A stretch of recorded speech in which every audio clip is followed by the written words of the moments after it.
Welcome to Revolutionize Your Retirement Radio, bringing you insights and strategies to help you create a magnificent and fulfilling second half of life. Here's your host, certified professional retirement coach and best-selling author, Dr. Dorian Mintzer. I want to welcome everybody to my fourth Tuesday Revolutionize Your Retirement Interview with Expert series. I'm Dorian Mintzer, your host and owner of Revolutionize Retirement, and I'm delighted that everybody is here with us today. I want to welcome my guest today, who's a really special person. I think you're going to all be quite pleased to meet her and hear about this incredible program she's developed. Although her name is spelled as though it would be pronounced Dana, it's actually Donna. So my guest today is Donna Griffin, an amazing woman and entrepreneur. And I'm going to both tell you about her background and also how we met and why I'm so inspired by her. Donna is co-founder and CEO of Eldera.ai, which is a purpose-driven global platform for older adults.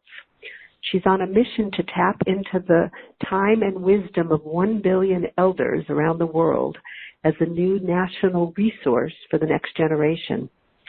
She was raised by her grandparents in Transylvania, Romania, and has been guided by elder mentors throughout her life. She's a former data and advertising executive turned age tech entrepreneur. She's an AI or artificial intelligence for good advocate and author of multiple trademarks and patents focused on aging and wisdom. She serves on the boards of Bright Focus Foundation and AI Commons. She's been an advertising, consulting, and speaker internationally about principled use of AI for policy and social impact. She was recognized by Ad Age as a 40 under 40, changing the advertising industry. She's a Vedic meditator and outspoken fan of interesting people and good food. She spends her time cooking, training in Krav Maga, and exploring human consciousness. She previously was living in New York and now lives in San Francisco. I had the pleasure and honor of meeting Donna through a pilot program that was within the SA, or the American Society on Aging. Ken Dykewald, who was a previous guest on our program, and many of you know of him and know him, supported a pilot program pairing older mentors in the field of aging with younger people in the field. It's just, I was so impressed with the program and impressed by Donna and her vision, and so I've been part of it. And it's just been wonderful, and it's been a wonderful opportunity to meet Donna and watch her flourish really in this work. Donna, I'm so delighted you're with us today to share about Eldera and your vision for these intergenerational connections through your platform. Let's start. You're one of the 40 under 40. What got you interested in this area and in this sort of space that you're in right now? Let's start with that, and then we'll move into what Eldera is and all of that. Thank you so much for having me, Dori. This is such an honor to be part of your program. I've been hoping to get invited, and I'm really excited to be here. So thank you so much.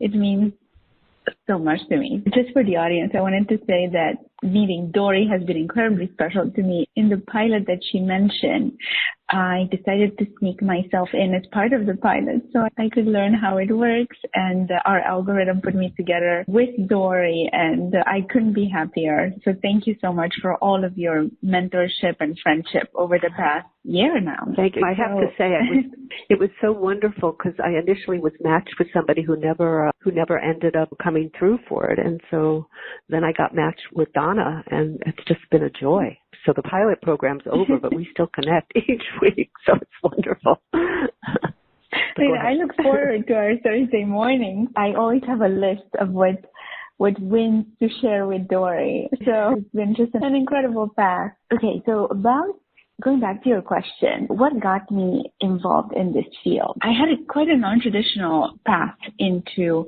the field of aging and longevity and gerontology. I am not classically trained in this field. In fact, as you mentioned, Dori, my background is in advertising and data. But my soul has grown up in this field. So I was raised by my grandparents in Transylvania, Romania, and about a third of my friend group today is between 60s and 90s. And that's just how I know how to navigate life. This is where I go to for advice, anywhere from how to build a company, to health advice, to dating advice, to investing advice, and they all come together, as Dory knows, because I go to her for all of this advice as well. I was on this path I was part of an agency. I was a CMO and partner of a social agency in New York. And then I realized that I wanted to build something, and I was fortunate enough to join an early stage data startup that I helped build up for 2.5 years. And in that journey, my closest elder mentor, but really mother figure. When I think of a mother figure, I think of Linda Storage. So Linda was family to me, and she ended up being diagnosed with brain cancer and passing away 4 years ago.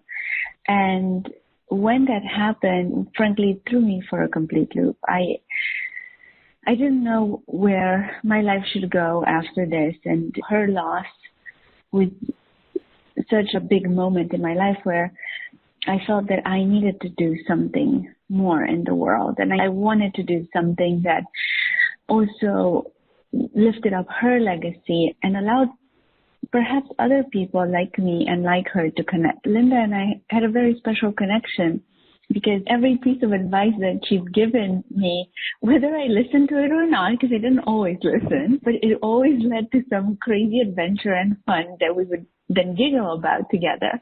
And I can't help but think how incredible she was in changing the trajectory of my life.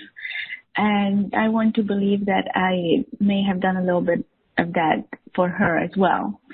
So I decided that I wanted to focus on how people come together. And initially I focused on data because that's what I knew. That's what my career has been in. And I started looking at data and AI because AI was new and cool, and I'm a Gemini and I like new and cool things. And I started teaching myself about AI, and then one thing led to another. I started getting invited to speak internationally about AI, and in particular focused on AI for good. And that's what led me to, perhaps a year into this adventure, to meeting Adrian Otto at Google, who focuses on building big AI for good projects under the Office of CPO. And I was talking to him, and this is a running joke with us. I was hoping to get a job with him. So I thought we were having an interview, and I was asking all these very smart questions about how they use AI for good. And in that process, I just blurted out, I said, wouldn't it be fantastic if we could use AI to unlock the 1 billion older adults we have in the world and ask them to help out with the biggest social challenges, like a natural resource.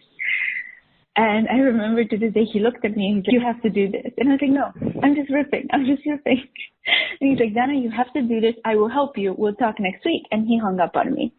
And first thought that came into my mind was like, I don't think I got the job. Now, what is it, 3 years in? He did help me. He is actually on our board of advisors, and his kids are part of the company as Eldera kids, and it all came to life in a way that I never could have even imagined. So that's a little bit of the starting story of what got me to build Eldera and shift the way I think about the world.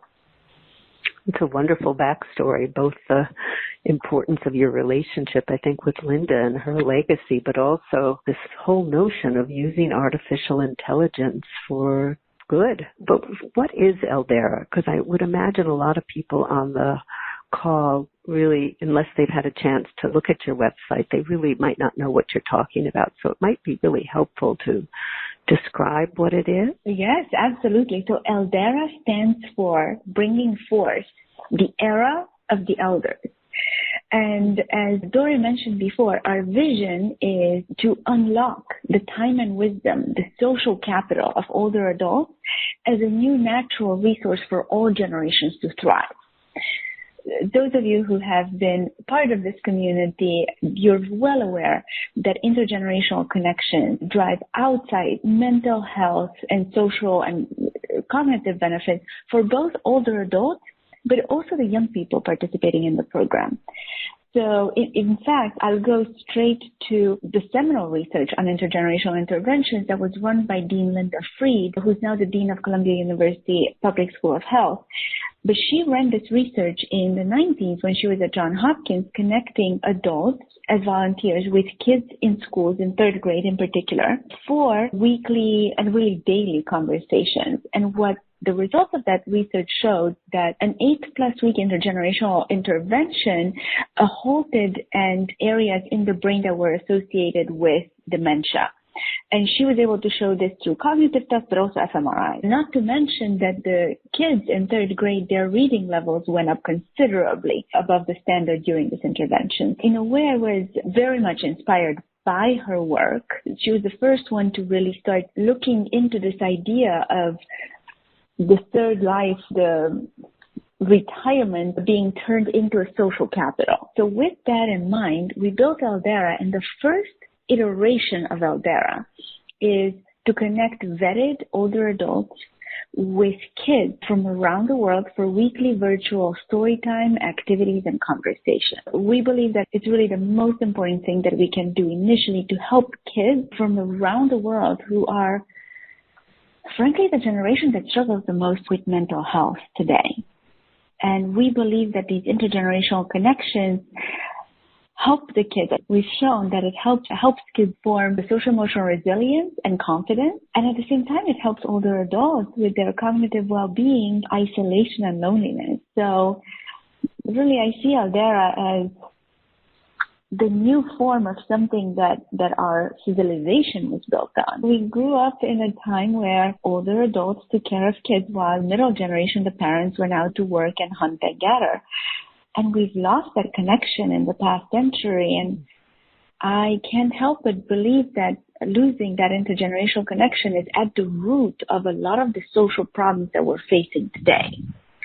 So Eldera is not inventing anything new. We're just applying technology in a way that can scale and make these human connections meaningful for the participants involved, but also their community.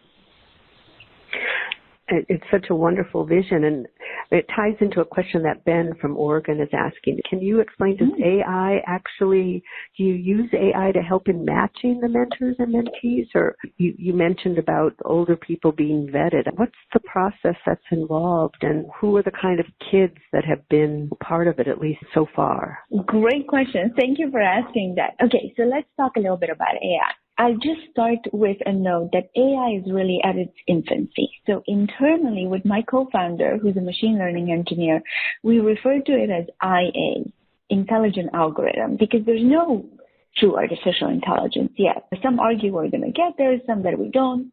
That's not where I'm coming from. But we do use intelligent algorithm across the board at Eldera. We start by using algorithms and partnering with this company called Turn to vet and actually background check every mentor that signs up for Eldera. That is part of our process. So mentors, and as a parenthesis, we call older adults mentors. And this is kind of a funny story that you all will laugh about, because for my generation, I'm about to turn 40 this year. For my generation, the word elder is an aspirational word. And it's really something fraught with respect. And so when I built Eldera and I named it Era of the Elder, I initially called all older adults that joined us elders. And I was so fortunate that they not only joined the company, but joined us in helping build the company. And they pulled me aside early on and they said, okay, sweetheart, we're not elders, okay? Maybe our parents were elders. We are not elders. Don't call me an elder. And we immediately thought, if they're not elders, what are they? Well, they're mentors, because the definition of mentors is actually giving your time and wisdom to someone else to make their life better. And that took us into calling them mentors and calling the kids mentees. Now, the reason why this is important is the kids at Eldera are between 5 and 17, and they're the first time they are a mentee, and it makes them feel special. But it also sets them up for a lifetime of searching for mentors, which countless research shows that mentors are one of the keys to long-term success in life. Okay, so let me set that parenthesis aside and come back to AI. So we use algorithms in several ways. Both mentors and parents sign up at Eldera on our website, Eldera.ai, and they fill out a profile that we designed very specifically and we continuously improve on. And we ask things about where you're from. Tell us a little bit about yourself. We love long form, almost like little bios to learn about people.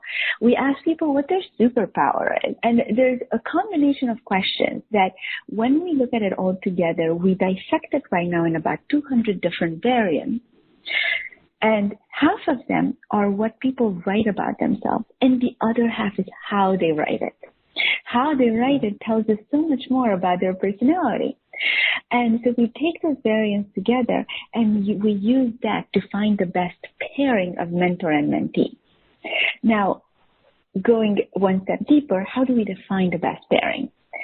So I'll tell you that we believe that the best pairing is when we can create strong, long-term bonds that are beneficial to both kids and older adults, and they're built on trust and friendship and care for each other. It's completely reciprocal. So when we look at those goals and measure against those goals, what we've been able to build so far using our algorithm is that 94% of the mentors and parents and their kids that we connect and they talk once, go on to talking weekly. 72% still talk weekly a year later. In fact, they form strong bonds where they call each other family. And now we're getting close to the 2-year mark, and 60% are still talking weekly, 2 years out. And when we ask people, when we ask our members, what is the number one thing they get out of Eldera, they both say it's joy. And they actually yelled it that it's joy, which, sorry, I'm never doing anything else for the rest of my life. We use intelligent algorithms to reconnect humanity in a way that creates joy and builds so many benefits long term. And we're just getting started. It really is exciting. And for those of you, when you get a chance to check out the website, although I hear it's a different website, but I'm sure it still has some of what I've seen on it, there's some wonderful stories of people who talk about it. So maybe tell us, if you would, first of all, how many people so far have you matched up? And is it more from this country, or when you say globally, are the mentors global or here, and the mentees, where are they from? That's a really interesting finding for us. So we have several thousand people around the world speaking weekly at Eldera today. And the combinations are interesting. All of our mentors are American because we criminal background check them. And so we've learned that with background checking, every country is completely different. So we have a pipeline of onboarding new countries, but we're going to have to build into our algorithm connections with the vendors in each country that will help us background check, the accredited institutions in each country that help us background check. But kids sign up right now from 27 different countries around the world. Wow. And they raise their hand because they want to talk to someone who their parents signed them up, and we asked the parents, what's your dream experience with Eldera? And they say that it falls into a few categories, but a lot of them say that they want their kid to meet someone kind and caring, a grandparent-like figure that can open their kid up to a new world perspective. And they also say that they hope that their kid will help someone who is older to have a connection with the younger generation and maybe feel better about the younger generation. So it's so interesting because we learned that on both sides, people join Eldera because they have something to give. Mentors have a little bit of time, extra time on their hand, and a lot of wisdom to give. And in parentheses here, I do argue with our mentors about this because they say, Donna, I don't have wisdom. I don't know what you're talking about. And I'm like, yeah, That's okay. Just start talking to a kid. You'll see it come out. I think our mentors are so kind and so modest. When I talk about their wisdom, reticent to accept that, but they're so giving. So they come and join Eldera because they have something to give that is needed in society. And kids join Eldera because they have attention and curiosity to give. And in fact, we've learned from our members that the values that drive Eldera are impact and wants to make a difference, generosity, curiosity, and gratitude. And that's probably one of the cornerstones of the community that we have now built. That's wonderful. And I know you've had mentioned to me that the mentors meet also in a support group. Can you talk a little about that and how that works? Yes, thank you. Thank you for asking. When we started Eldera, a little bit of a background story. When I started looking at how AI can help us unlock the time and wisdom of older adults, the hypothesis that I built is that wisdom is as unique to each individual as their fingerprint, because it is the triangulation of their accumulated knowledge over 6+ decades, filtered through their own life experience and applied with their own common sense, which makes, Dory, your wisdom as unique to you as your DNA.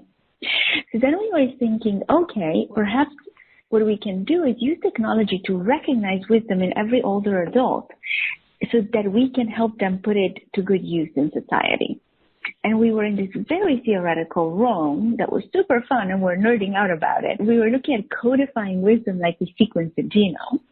When COVID happened, and 4 days after schools closed in New York, where I lived at the time, we realized, yeah, the theory is great and all, but people need each other today. So let's put them together today. And we connected initially one of our first mentors, Jackie, in Aspen, with a little girl in Brooklyn. And we introduced them, and they didn't know each other. We told them a little bit about each other. We got on Zoom together, and I got on Zoom with them because I wanted to see what's going to happen.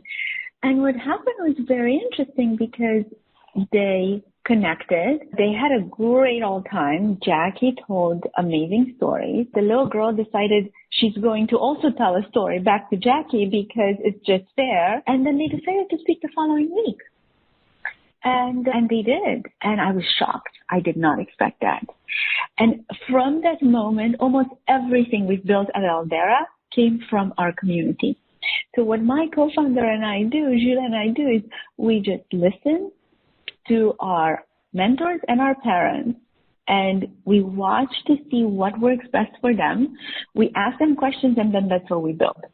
So this is exactly where the community came in from, right? So even with Jackie, starting the trend of speaking weekly, which, by the way, everyone speaks weekly now, to the fact that initially I thought people wanted to do math and reading at Eldera, and that's absolutely not what they want to do. Jackie, in fact, in the first call said, I don't want to do math or reading. I want to do storytelling. So we're like, okay, you do whatever you want to do. So we added storytelling to the drop down. Everybody signs up for storytelling. And then 6 to 8 weeks in, the parents said, storytelling is beautiful because what we're noticing is that our kids are having conversations with adults that they've never had before. And in fact, those conversation skills are translating to the dinner table and to the family. And down the road, about a year in, we realized that those conversations that frankly have nothing to do with school are now leading to the grades are going up for the kids. So going from there, about, 2 to 3 months in, the mentors started calling Jules and I and saying, it's great talking to you young people, but we really want to talk to each other to see what the others are doing to be good mentors. And we thought it's a fabulous idea. So we started what we call Mentor Council, but they call Cocktail Hour. I'm sticking with Mentor Council though. And that happens every other Friday at 1 p.m. Eastern Time, where all the mentors from all 50 states come together on Zoom, and we discuss topics either that are relevant and we're seeing in conversations or that they bring up. And then we break out in rooms in small groups of 3 to 4 mentors to continue the conversations. And the conversations range, to give you an example, from the power of play and how play is helping kids with creativity, but also with anxiety, all the way to how to form a bond with a shy kid, all the way to how to speak to kids when they bring up the war in Ukraine, which they do, by the way. So those are the types of things that we discuss at Mentor Council. And after doing Mentor Council for about half a year, I used to follow up Mentor Council with these long emails with all the notes that were discussed, all the books that were recommended, ideas, games, everything else. And I'm so grateful because our mentors came to us and said, Donna, your emails are great. They're great, yeah, but they're very long and we can't find anything in them. So is there any way we could have a place where we could search for these things when we need them and talk to each other between Mentor Council? So Jules and I thought, again, what a fabulous idea. And we created a social platform that is invite only. So when mentors get a profile, they pass the background check, and then also get onboarded in live sessions with me, then they get invited into the social platform, which we nostalgically tongue-in-cheek call the library at Eldera. And things evolved from there. A mentor started self-organizing in groups because, again, the generosity, you're going to see generosity come into play every single point of building Eldera. They started looking at Jules and I just in over our heads sometimes, and they said, kids, you need help, let us help. And they started self-organizing in task forces that they take on different goals for Eldera. So, for instance, the mentors got together, and it was this group of 6 incredible people. We had a retired technical writer for IBM, retired university professor, retired psychologist, one incredible retired project manager that keeps all of us in line, and we adore her, Ina. And they all came together and recreated the onboarding material. They wrote a manual by the mentors, for the mentors. It's over 30 pages. I did not write a word of it, which thankfully, because English is not my first language and I'm not mentoring. So this manual is 1,000 times better than anything I could have written. And it is designed by the mentors themselves to help new mentors onboard because they believe so much in what we're building at Eldera that they want to make sure that we can make Eldera available to kids and older adults faster and faster because they see the benefits of it. So they took that on. There's a task force that works on diversity and inclusion because what we've seen with the parents that sign up for Eldera, which is very interesting, is that 70% of the parents that sign up for Eldera in the first year and a half have a graduate degree. They understand the benefit of Eldera so much, and they trust the platform that we built. But our mentors would love to see and help and impact the lives of kids who would never get a chance to speak to a retired teacher or a retired artist or a retired IT person and coder or somebody who's obsessed with fossils, which we have at Eldera. So they created a diversity and inclusion task force where they go in their own communities and advocate for Eldera and recruit people who would really benefit and also increase our diversity, which makes us better and stronger long term. That's the community that came together. Finally, one thing that I was really surprised by and brought me to tears, which is not that hard, Dory knows, but mentors started befriended at Eldera in the platform or during Mentor Council and started getting together in person in their cities. And there are walking groups right now in Memphis. There's one in Florida. I think there's one in Texas now too, where Eldera mentors that met at Eldera get together in person to discuss even more how they can help the next generation.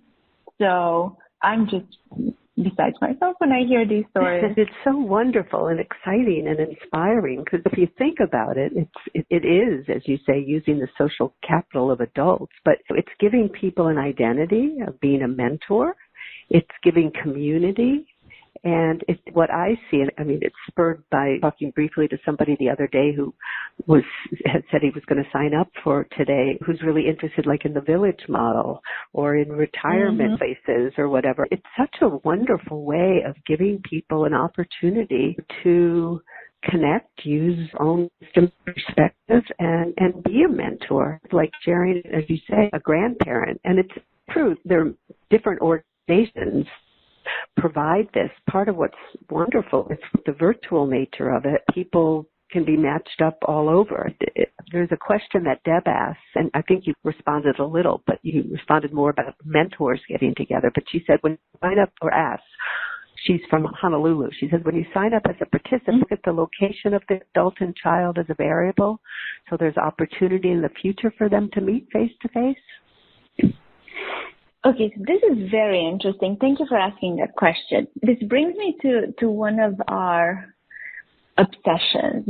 Jules and I are obsessed with safety. Safety in every shape or form. For instance, with the background checks, we initially did the background checks to keep the kids safe, right?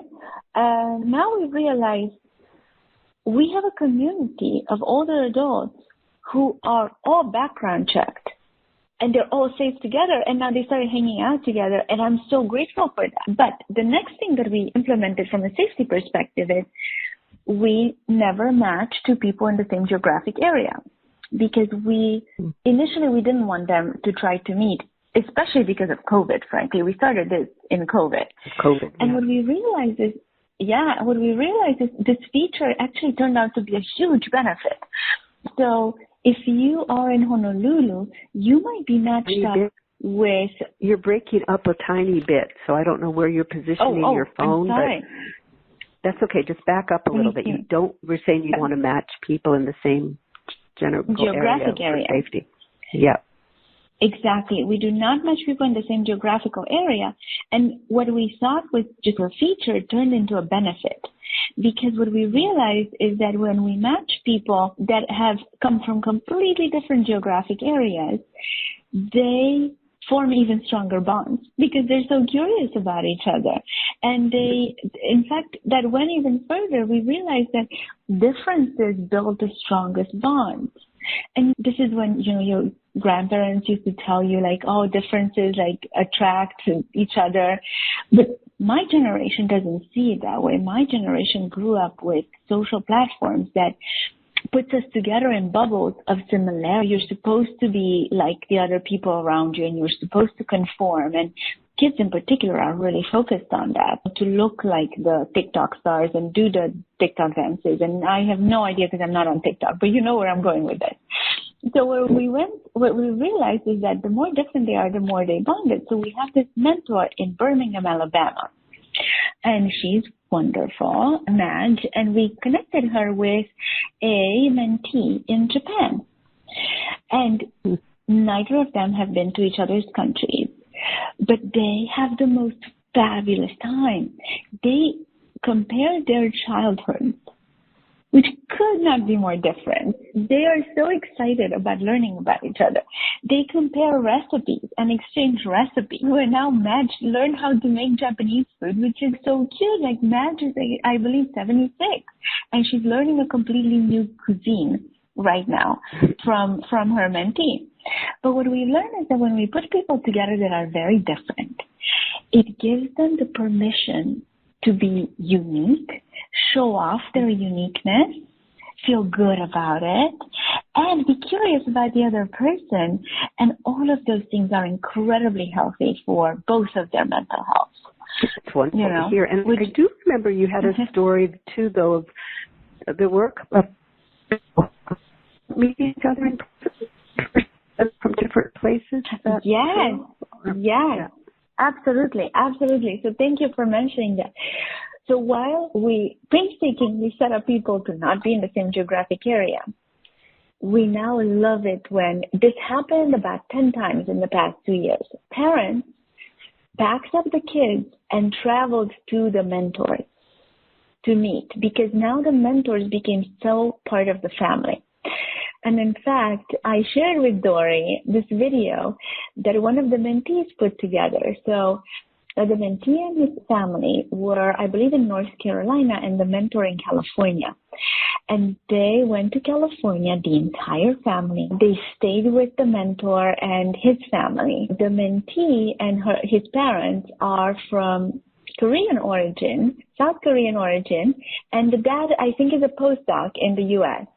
So they drove across the country, went to California to meet the mentor, cooked their traditional food for the mentor. The mentor took them to their favorite spots. And the mentee has an entire video of this. It's about a 7-minute video, which I cried continuously through it, telling the story of their Eldera relationship. And it ends with the mentee's family leaving the mentor's family. And they're in the car and the mom is crying because she's sad to leave and because they loved visiting so much. And this is the only way we should be using technology to connect humans even deeper and make life more beautiful and better for everyone. And I believe that by using intelligent algorithms at Eldera to reconnect humanity, we can set an example of what is possible. You can do a lot of bad with artificial intelligence, but you can also do a huge amount of good. And I'm hoping that Eldera will set the tone and an example for all the good that we can do in the world using technology and leaning into our most human qualities. Oh, you put that so beautifully, Donna. It's just, that is a wonderful goal of it. And what's exciting is seeing what you have accomplished in these few short years. I know you mentioned at the start, and I knew that you had been off to Miami with this special project. Can you tell the listeners about it? Because I think it's such an exciting thing of some of these offshoots that are happening. So maybe share about that and just as a start right now. Okay, so thank you very much. I am so excited about this. I really appreciate you asking. This is our latest baby, if you want. So when was this? About in December, I was contacted by the FTX Foundation. And FTX is a crypto exchange platform, which I don't know much about, but the gentleman who started it, Sam Bankman-Fried, has really created a new stage in crypto, and he subscribes to effective altruism, which is a very interesting philosophy. Well, long story short, his parents are Stanford law professors, and they took a leave of absence to start the FTX Foundation and run it for their son, because as you can imagine with the altruism, the goal of making a lot of money is to be able to do a lot of good with it and give it away. Okay. So their first exercise of the FTX Foundation was to start the FTX Hackathon, where they invited kids, in particular in South Florida. They started in South Florida. There were middle school and high school kids to compete for $1 million with an idea that will make a huge impact in mental or physical health, because they really wanted to promote mental and physical health in young adults. And the 94 teams participated. 5 teams made it to the final. And one of the 5 teams that made it to the final came up with the idea that they called social seniors, where high school seniors get paired up with senior citizens to learn social emotional skills. Genius. And I know some of you may balk at the senior citizens denominator, but for the kids, they just consider everyone a senior. You're either a high school senior or a life school senior, and it's adorable. So with the final team, FTX decided to bring on board mentors for each team that can help the team win and also bring the idea to life once they win. And they reached out to Dean Linda Fried, who, if you make the connection, Dean Linda Fried, who also founded Experience Score, is the Sam Bankman-Fried's aunt. So they reached out to Linda, and Linda was like, you need to talk to Donna. Go to Donna at Eldera, because they're using technology, and they're the ones I've seen be able to scale the intergenerational concept. So long story short, we built out the concept with social seniors to be a curriculum-based program where high school kids get to sign up for a social emotional resilience class that's in real life. And they get to go through the curriculum, not with a teacher, but with an older adult in their community. So this is, if you want, the first local in-person Eldera activation, which is much more similar to what you would think of regular intergenerational programs, except that kids will get class credit for this, but we're going to get it approved as a official curriculum in school. They will, flipping the intergenerational model, they will go to the retirement communities of older adults, and we will partner in particular with retirement communities because, frankly, we have a really large number of American population with so much time and wisdom in retirement communities. And they could really benefit from an influx of high school kids popping up every Tuesday to have coffee and chat about kindness or empathy or resilience with an older adult. The idea is to put them together, and then kids, the high school seniors, will have to write down what they learned through the life stories of the older adult, therefore capturing their legacy in what we will put together as a national treasure, almost like a library of the wisdom of all these people who get to tell their stories. Very proud to announce that our team won the hackathon, and now we are starting to build out the program, and we already have 5 communities, retirement communities in Florida, signed up to participate for the pilot. And we're going to use the prize money to create this boxed up replicable formula of this curriculum and how to bring it to life. And then we can launch across all 50 states. And the hope is to solve the mental health issues of young adults. And I don't know if you know the current studies, but 87% of Americans are concerned about the mental health of young adults. 2 in 3 parents are very worried about their kids. So we want social seniors to be an intervention that helps mitigate some of the anxiety, depression, and really the mental health issues that young adults face today because of societal pressures, and also bring up the cognitive and overall well-being of older adults in the process. Super proud of it. We should be proud of it. It is so exciting. It really is exciting to hear it. And it's another kind of wave of the future of the impact, the idea of having a curriculum. So Edwin from California says, what is Eldera's business model? Is it currently all investor funded, or is monetization in the works? Oh, thank you. That's a great question. It's a little bit of both. So it is investor funded initially. We already rolled out a voluntary membership model. Okay, so my co-founder and I believe that Eldera will always be available to everyone who can benefit from it. So we built a business model that is a freemium business model. At least 50 to 70% of our members will be able to benefit from Eldera for free. Now, we are also working, which is very exciting, with Columbia University Public School of Health. We are starting a research project with them. In fact, they are deploying their longevity fellows to research and publish on the benefits of Eldera on both seniors, older adults, and young adults. We're kicking off the research this year, and once that gets published, we're looking at positioning Eldera as a social wellness benefit and partnering with both retirement communities and insurance companies as we scale. Yeah, we're very, very excited about how our goal as founders is to bring Eldera to literally everyone that can benefit from it. So we're very mindful about how we build the business model. I'll tell you something today, and I'll say this every day, we will never sell the data of our members. Mm-hmm. And that's important to emphasize too, that people have that sense of the confidentiality and privacy that once they're involved. Let me ask, there are a few other, so first of all, this question's been asked by a number of people. People want to know, how can I contact you?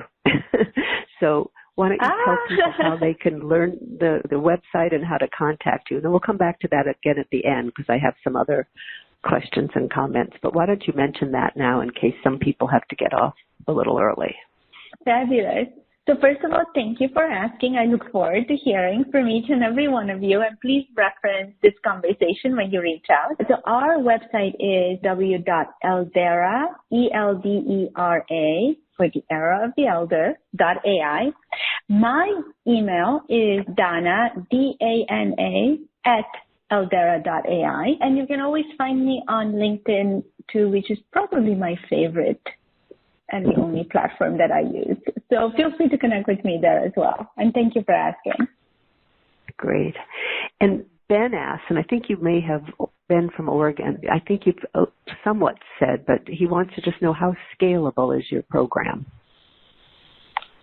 So that's the beauty of it. Thank you for asking. The beauty of it is by creating all of the intelligent algorithm that we have, we're able to scale very quickly, which is wonderful. To give you an idea, for the past 2 years, all my co-founder and I have done is obsessively build a solution that people want, need, enjoy, and stay with.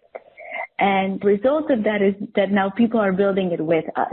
So we've actually created a movement. But the beauty of it is that now we can scale this up very quickly because we created intellectual property on how to unlock the social capital and apply it. And right now we are only applying it to young adults. But we're already seeing this in the community where older adults are coming together and they're wondering, how can we do something about poverty? How can we do something about climate? And I am very excited to see as we scale Eldera, how the social capital of older adults will be applied to other huge societal challenges. Because while right now we're ultra focused on our application, we know that as we scale, we're hoping to have getting close to that 1 billion people around the world. In fact, Dori, by the time I'm old, and I use old as a good word, and you know how strongly I feel about that. By the time I'm old, and I'm looking forward to it, by 2050, we're going to have 2.3 billion people over 60 in the world. And not to talk about the fact that the way care is structured today will not be possible by then because we already have more people over 60 than under 10. Big goal of how we scale Eldera is to use Eldera and use this activation to delay the need for care globally and for all of us to live longer, more fulfilling, purposeful, and healthier lives. It's wonderful to have that vision, and I think your enthusiasm and passion is. So let me integrate a few other comments and questions. So Deb from Honolulu had said she thanked you for addressing her earlier question, and she said the advantage of dissimilar backgrounds between mentor and mentee seems clear. And she said a couple of things occurred to me. You mentioned that the mentor might have a college or post-college degree and also possibly traveling to physically meet the mentor and mentee. She says in Hawaii, there are many socioeconomically disadvantaged families, adults and children. The adults may not have a degree, but their life experiences and wisdom make the difference. They may not be able to travel, which she says that's why she was interested in matching within Hawaii. But she said she understands some of what you said, that the travel isn't necessarily the key thing. Some people are able to and some not. It's not. Yeah, it's not. So thank you. Thank you for that question, Deb. So I just want to clarify something. First of all, candidly, we do not encourage the travel at all. When it happens, it's lovely, but it happens like 1% of the time. So the point of the platform is to give access to intergenerational connections to anyone, regardless of their geographic location, of their mobility. About a quarter of our mentors are not able to leave their homes, and not just because of COVID, but they have so much to give. Deb, I think I misspoke with the education level. The parents that sign up have graduate and postgraduate degrees. The mentors that sign up come from all backgrounds. And what we say on the website, and I want to clarify that, and this is why I also wanted to give you the background on how we came to the word mentor. The requirements to be a mentor are very simple. You need to have a kind heart, a curious mind, access to Zoom, and pass the background check. That's it. If you have those 4, you're good to go. And the technology and the hypothesis that I built is that every single cognitively healthy older adult has something unique and valuable to give to society, and that we believe that technology has evolved in a way that is allowing us to unlock that and make it available to benefit everyone. So thank you for asking that question because it allows me to clarify it. Great. And Meg from Cambridge says, I'm so impressed with your great elder wisdom and vision, Donna, not to mention energy and creativity. I have many questions and ideas and hope to contact you. But one question that she wanted to ask here is, what safeguards do you have built in against misuse of the AI that is so prevalent in the world? So thank you for asking that, too. That's a great question. So AI is as smart and as good as the people building it. This is why the idea of AI, artificial intelligence, is false, because it does not ideate artificially. It is based on algorithms that are started and created and overseen by the people who run it. So in terms of guidelines, at Eldera, what the algorithms do is that they ensure that every mentor is background checked.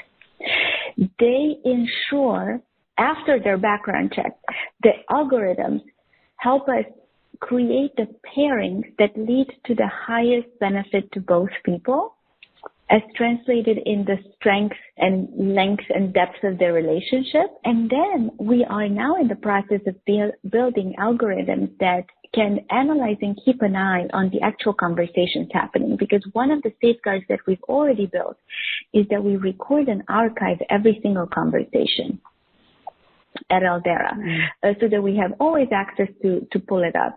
And frankly, we get emails from parents saying, Donna, you should have seen today's conversation. It was so cute. Please pull it up. You're going to love it. And then I do, and I cry every time. And then I show it to Dory because they're so cute. But in terms of the algorithms, we are continuously building on them and are continuously involved in them. And one of the things that my co-founder and I feel very strongly about is that there's always going to be human intervention at Eldera. And we've built a process that can scale with human intervention. But humans are what build human relationships, and it's never going to be only relegated to a machine, because when you do that, you get something like Facebook that then destroys democracy. So I don't want to go into that one right now, but we're super committed to keeping a very close eye on how we build algorithms and how we scale Eldera. Great. I think that's really important to clarify and say. And I think this other question that I'm going to ask will give you a chance to clarify too, because Mary from Boston says, what's the training process like for seniors, and is Eldera in the Boston, Mass area?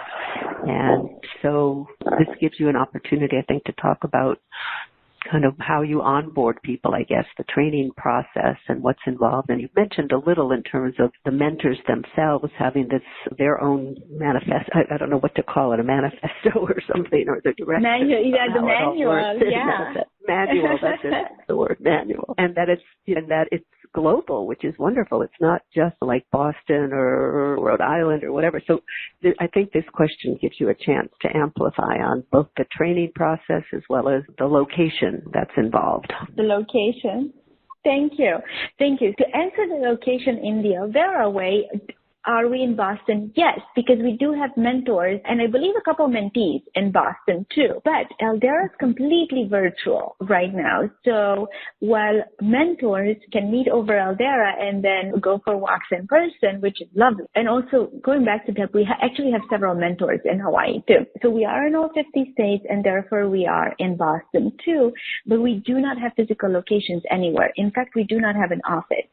My team is distributed around the world, and we are just committed to bringing on the absolute best people who are mission aligned and want to be part of our vision to build Eldera with us. So now, that's one of the questions. The other question is, how do we onboard older adults? We developed, with the help of older adults, because they tell us what they need, we developed this entire process where you come to our Eldera website.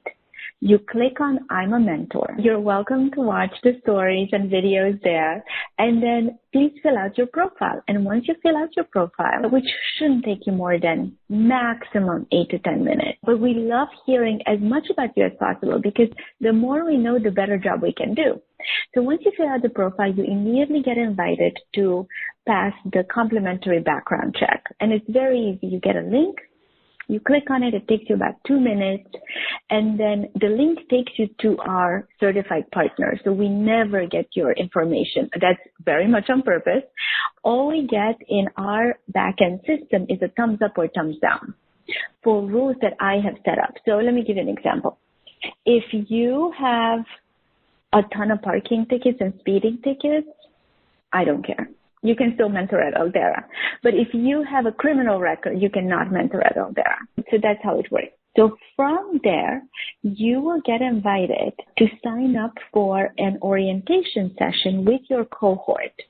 So every week we have 1 to 2 live orientation sessions with everyone who signed up in the previous week. Or you can sign up 2 weeks in advance if you want. You'll have a calendar available. And in that session, I will personally walk you through over Zoom everything that happens at Eldera. You're going to get to meet and get introduced to everyone in your cohort. So then you join the Eldera as a class and you already have your people. And I'm going to share with you how kids feel about Eldera, how parents feel about Eldera, what to expect, and what are the resources available to you. And the resources, as we mentioned before, is this manual that we created. But one of our mentors, Murdo, suggested that some people learn and they like to just have something to print out and have a manual, which is great. And by the way, that manual is a living, breathing organism, which means that after you join and you discover new things that mentors should know, you simply write a paragraph to us and we update the manual at least twice a month. So then Murdo decided the manual is great, but people also like videos.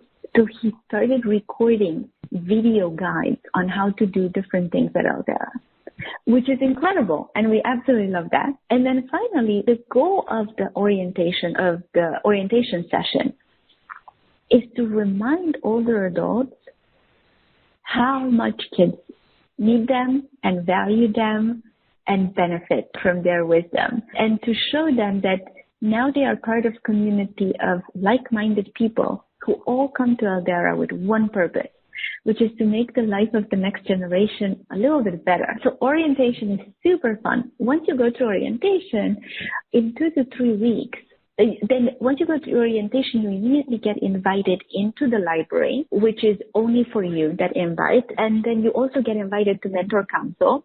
So you get to participate in conversations and meet everyone else.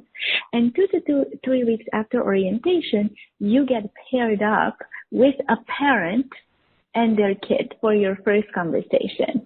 And after you get paired up, 5 minutes later, you get another email with all of the information that you need, the manual attached, an agenda for the first conversation that was curated by the best practices from our mentors, and just other fun little surprises.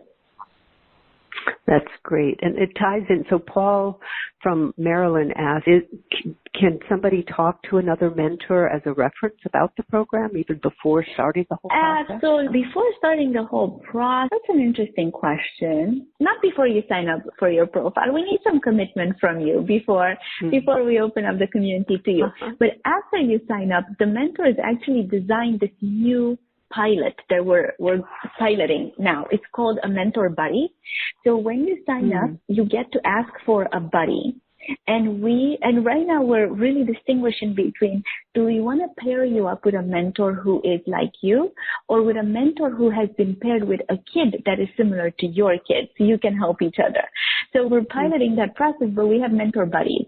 And mentor buddies are simply putting a name to what's already happening, because once you're part of the community, you just become friends with people. It's really fun to see that. That's wonderful. I think now. Dori, if I may jump in. Yeah. Oh, please do. Sorry. Yeah. For reference, while I'm not going to, we want you to join the community to be part of it, but for reference, we've been very fortunate to get written up from the Washington Post to the ARP, Time, Atlantic, Wall Street Journal, you name it. So if press will credentialize us, then please feel free to search us across all of those. And they're all available on our website as well. The other thing is on the website, there's some wonderful stories and people talking about what the experience has been on both sides of it. So I encourage people, if you're interested, go to the website and be in touch with Donna. She has said, and reference that you heard the presentation here. I just think you're phenomenal, and I feel so honored to know you and to be a mentor with you. It's just such an amazing, inspirational person. So do you envision... right back at you. I'm the honored one. Do you envision staying with this as you age? Do you envision expanding this program? Do you have other ideas in mind, that the impact on just societal change and aging? Where do you go from having established this already, or do you just stay with it? Hey, Dori, I can't imagine doing anything else for the rest of my life. And you and I talk about this a lot. I see there's such an incredible potential in unlocking the social capital of older adults to help all generations thrive that I will be building Eldera for the rest of my life if I'm fortunate to do. As I'm thinking of applications of the social capital, I am excited to see where our mentors will guide us next, because I want to reinforce the fact that everything we build at Eldera is guided by the time and wisdom of our mentors.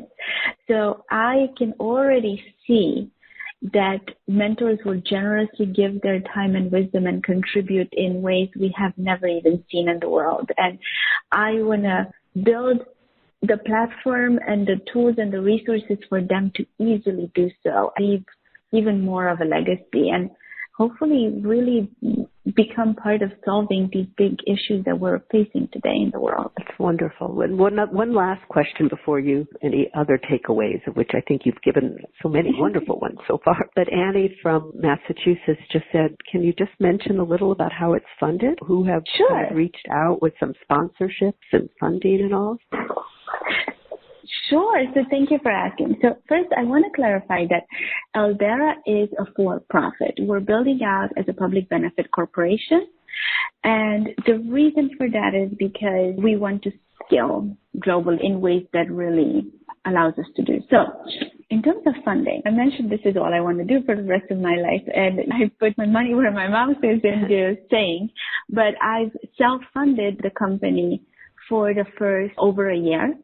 And then last year, I raised the first round of funding from investors in the field who are also our board members, and Maddie and Ken Dykewald being the first ever check in Eldera.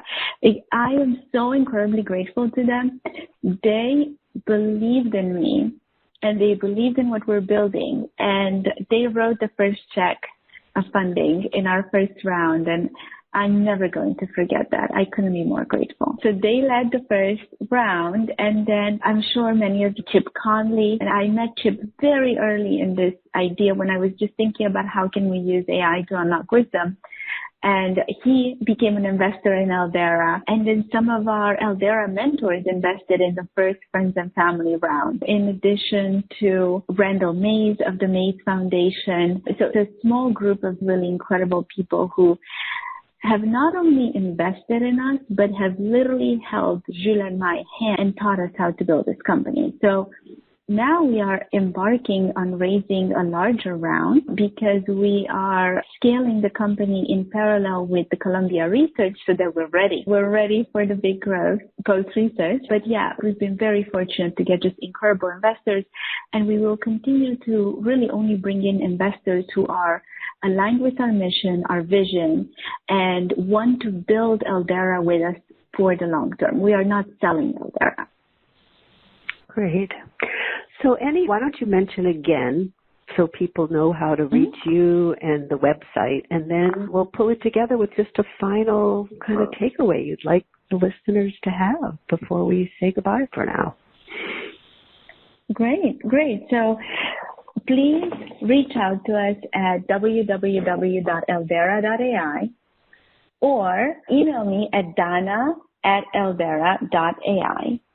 And the final thought I want to leave you with is, if you already have 6 decades of life experience under your belt, there is so much that society can use you and can benefit from your time and wisdom. And whether you give it with Eldera or in any other form, please go out there and find someone who you can help, because the need is absolutely incredible, especially with young people. They just need a kind, caring soul to show up for them week after week and be a consistent, positive presence in their lives. So I would absolutely welcome all of you to join Eldera and either mentor with us or help us build a company.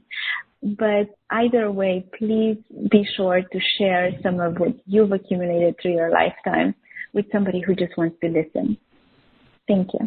That's such wonderful wisdom, and thinking about just what you'll receive back in the process, since this intergenerational kind of component really does work both ways.